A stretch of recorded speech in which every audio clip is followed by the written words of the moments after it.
Mallanna సాగర్పై Congress party నాలుక మడతేసింది.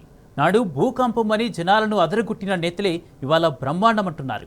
50 టీఎంసీలతో ఉపద్రవమని అప్పట్లో గగ్గోలు పెట్టిన నేతలే ఇవాళ సాగు తాగునీటికి మల్లన్న సాగరే దిక్కంటున్నారు.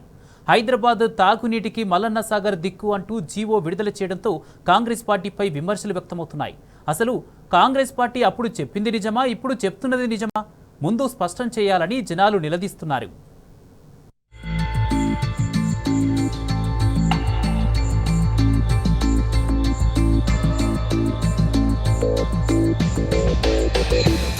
నాడో తీరుగా నేడో రీతిగా మాట్లాడటం కాంగ్రెస్ పార్టీకి చెల్లింది.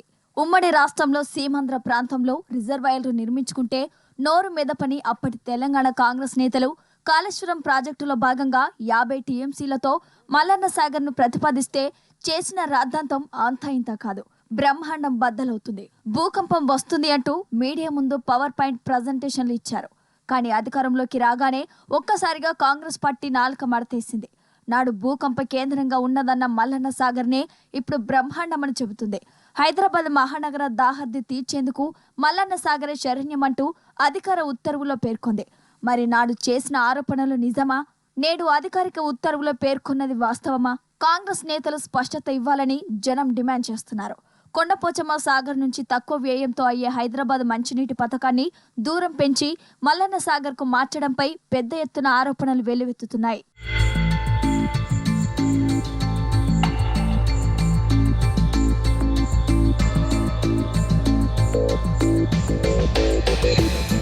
కాళేశ్వరం ఎత్తిపోతల పథకం 2019లో ప్రారంభమై తెలంగాణలో లక్షలాది ఎకరాల బీడు భూములకు జీవం పోసింది. దురదృష్టవశాత్తు మేడిగడ్డ బరాజ్లో పిల్లల కుంగుబాటు ఘటనతో కాంగ్రెస్ రాజకీయ లబ్ధి కోసం ప్రాజెక్టును బదనాం చేసే కుట్ర చేసింది. గత యాసంగిలో ఉద్దేశపూర్వకంగా ప్రాజెక్టు మోటార్లను నడపకుండా లక్షలాది ఎకరాలను ఎండబెట్టింది. ఈ వానాకాలంలోనూ అదే రీతిన వ్యవహరించేందుకు సిద్ధమైన బీఆర్ఎస్ ఒత్తిడి, రైతుల ఆందోళనలతో ఎల్లంపల్లి నుంచి కాళేశ్వరం ప్రాజెక్టును వినియోగంలోకి తీసుకొచ్చింది. కాళేశ్వరం గొప్పతనాన్ని అంగీకరించాల్సి వచ్చింది. ప్రాజెక్టులో అత్యంత కీలకమైన మల్లన్న సాగర్ రిజర్వాయర్ పై గతంలో కాంగ్రెస్ పార్టీ చేసిన ఆరోపణలు, అపవాదులను ఆ ప్రభుత్వమే కొట్టిపారేస్తూ దానిని జల భాండాగారంగా అభివర్ణించింది.